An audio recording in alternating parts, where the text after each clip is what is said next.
بسم اللہ الرحمن الرحیم۔ قربانی کی فضیلت و اہمیت۔ اللہ تعالیٰ نے قرآن کریم میں ارشاد فرمایا کہ ہم نے ہر امت کے لیے قربانی کرنا اس لیے مقرر کیا تاکہ وہ مخصوص جانوروں، اونٹ، گائے، بکرے وغیرہ پر اللہ تعالیٰ کا نام لے۔ سورۃ الحج اور مزید فرمایا جس کا مفہوم یہ ہے کہ ہم نے قربانی کو اپنے دین کی یادگار بنایا ہے۔ اس لیے حدیث شریف میں موجود ہے کہ صحابہ کرام رضوان اللہ تعالیٰ علیہ اجمعین نے حضور نبی کریم صلی اللہ علیہ وسلم سے پوچھا کہ قربانیاں کیا ہے، تو حضور صلی اللہ علیہ وسلم نے فرمایا تمہارے باپ حضرت ابراہیم علیہ السلام کی یادگار ہیں، اور دین اسلام کو ملت ابراہیم علیہ السلام سے کافی امور میں مماثلت ہے، اس لیے قربانی کے نسبت حضرت ابراہیم علیہ السلام کی طرف کی گئی ہے۔ نیز دوسری وجہ مبصرین نے یہ بھی لکھی ہے کہ قربانی کے عمل میں حضرت اسماعیل علیہ السلام کے واقعہ کو خاصا دخل ہے، اس لیے نسبت ان کی طرف کی گئی ہے کہ سنت ابراہیم قربانی کی فضیلت اس سے بڑھ کر اور کیا ہو سکتی ہے۔ کوئی نبی علیہ السلام اور کوئی امت اس مبارک عمل سے مستثنا نہیں رہے ہیں۔ خود سرکار دو عالم صلی اللہ علیہ وسلم نے مدینہ منورہ میں 10 سال گزارے اور ہر سال قربانی فرماتے رہے، ایک اپنی طرف سے اور ایک اپنی امت کی طرف سے، اور حجۃ الوداع کے موقع پر 100 اونٹ قربان فرمائے، جن میں 63 اونٹ خود اپنے دستے مبارک سے رائے خدا میں ذبح فرمائے۔ حضور صلی اللہ علیہ وسلم نے امت کو ترغیب دینے کے لیے اسی مبارک عمل کے فضائل بیان فرمائے اور دونوں جہانوں میں رب العالمین کی رضا کا ذریعہ قرار دیا۔ آپ صلی اللہ علیہ وسلم نے فرمایا عید الاضحیٰ کے دن ابن آدم کا سب سے پیارا عمل اللہ تعالیٰ نے نزدیک قربانی ہے۔ ترمذی 2 قربانی کے جانور کے بدن پر پائے جانے والے ہر بال کے بدلے میں ایک نیکی ہے۔ ابن ماجہ جو شخص اس طرح قربانی کرے کہ اس کا دل خوش ہو، یعنی زبردستی یا مجبور نہ ہو، 3 اور ثواب کی نیت رکھتا ہو، ریاکاری وغیرہ نہ ہو، تو یہ قربانی اس شخص کے لیے دوزخ سے آڑ بن جائے گی۔ طبرانی کبیر 4 اپنی قربانی کے جانور کو خوب کھلا کر گواہ کرو، یہ جانور قیامت کے دن پل صراط پر تمہاری سواریاں ہوگی۔ 5 قربانی کا جانور اپنے گھروں سمیت المیزان میں تولا جائے گا۔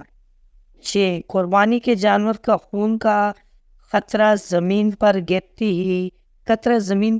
ہی قربانی کرنے والے کے سارے گناہ معاف ہو جاتے ہیں۔ 7 جو شخص قربانی استطاعت کے باوجود نہ کرے وہ ہمارے عیدگاہ کے قریب نہ آئے۔ قربانی کس پر واجب ہے؟ شریعت بندوں کا ہر موقع پر خیال رکھتی ہے اور جہاں تک ممکن ہو رعایت برتی گئی ہے۔ اگر ایک شخص کے اندر مندرجہ ذیل شرائط میں سے ایک شرط بھی نہ پائی جاتی تو شریعت اس کو قربانی سے مستثنا قرار دیتی ہے، اور قربانی نہ کرنے اس سے کوئی مواخذہ کل نہ کیا جائے گا۔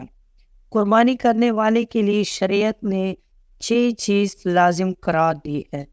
نمبر 1 مسلمان ہونا، غیر مسلم اس سے مستثنا ہے۔ مقیم ہونا، مسافر اس سے مستثنا ہے۔ اس شرط پر اشکال پیدا کیا جاتا ہے کہ حجاج بھی تو مسافر ہوتے ہیں، ان پر قربانی کیوں ہے؟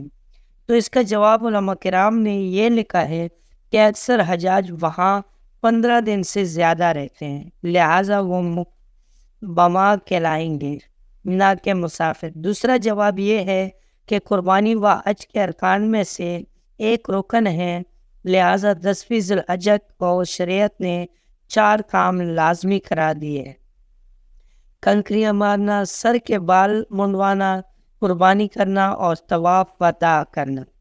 3 آزاد ہونا، غلام اس سے مستثنیٰ ہے۔ 4 بالغ ہونا، نابالغ اس سے مستثنیٰ ہے۔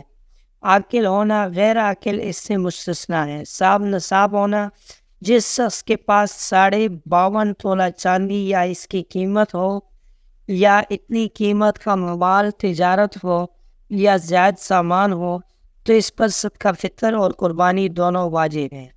جو شخص صاحب نصاب نہیں وہ مستثنیٰ ہے۔ نیز زکوٰۃ اور قربانی کے لیے صاحب نصاب ہونے میں فرق ہے۔ زکوٰۃ کے صاحب نصاب شخص کے لیے 1 سال گزرنا ضروری ہے، لیکن قربانی والا مگر عید کے رات بھی اتنی رقم کا مالک ہو جائے جو قربانی کے نصاب کو پہنچ جائے تو اس پر قربانی واجب ہو جاتی ہے۔ ایک اہم مسئلہ، شریعت نے قرض لے کر قربانی کرنے سے منع فرمایا ہے، کیونکہ شریعت کسی کو تکلیف نہیں دینا چاہتی ہے بلکہ اس کا انزالہ کرتی ہے۔ قربانی کے آداب: قربانی کا جانور خوبصورت اور خوب موٹا تازہ ہو، کیونکہ رائے خدا میں عمدہ چیز دی جاتی ہے، اور اس معاملے میں صرف ایک پرائز ادا کرنے والی بات نہ ہو بلکہ دل سے اس حکم کو پورا کیا جائے۔ اس لیے فرمایا، پروردگار کے ہاں قربانی کے جانور کا گوشت اور خون نہیں پہنچنے بلکہ تمہارا تقویٰ نیت وہاں پہنچتا ہے۔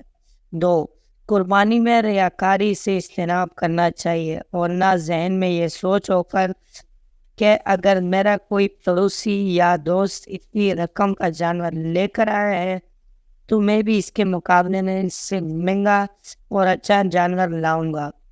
لیکن اگر یہ سوچ ہو کہ اس نے خدا کی راہ میں اتنی رقم کا جانور قربان کیا ہے اور میں اس سے بڑھ کر قیمتی جانور قربانی کروں گا، تو پھر یہ کوئی عرض نہیں، اور حدیث میں اس کو درست اور باعث ثواب قرار دیا گیا۔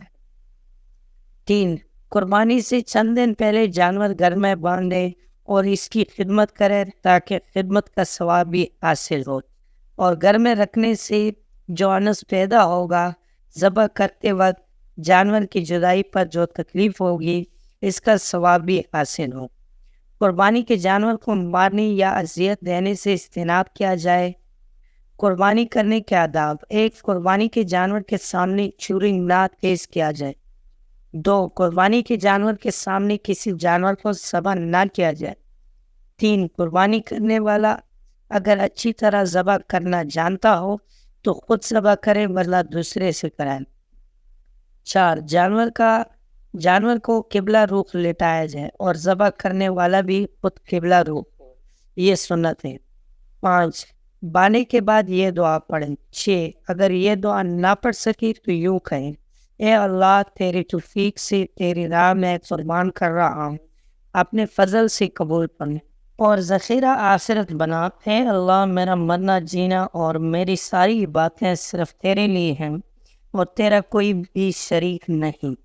7 بسم اللہ اللہ اکبر کہہ کر ذبح کرے۔ 8 ذبح کرنے کے بعد یہ دعا پڑھیں: اے اللہ، اپنی بارگاہ میں اس طرح اس قربانی کو قبول فرما جس طرح تو نے اپنے حبیب حضرت محمد صلی اللہ علیہ وسلم سے اور اپنے خلیل حضرت ابراہیم علیہ السلام سے قبول فرمایا۔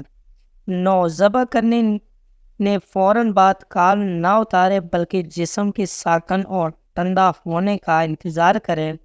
10 گوشت کے 3 حصے کرے، یہ مسنون عمل ہے۔ 1 حصہ رائے خدا میں غریبوں میں تقسیم کرے، 1 حصہ رشتہ داروں میں تقسیم کرے، 1 حصہ اپنے گھر والوں کے لیے رکھے۔ تاہم یہ ضروری ہے کہ جو حصہ اپنے لیے پسند کرے اسی طرح کا گوشت رشتہ داروں اور غرباء میں بھی تقسیم کرے۔ دوستوں، آج کی ویڈیو آپ کو کیسی لگی؟ امید ہے کہ ویڈیو پسند آئی ہوگی۔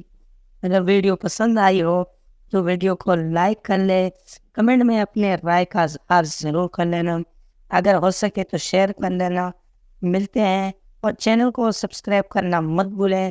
ملتے ہیں اگلے ویڈیو میں، تب تک کے لیے اللہ حافظ۔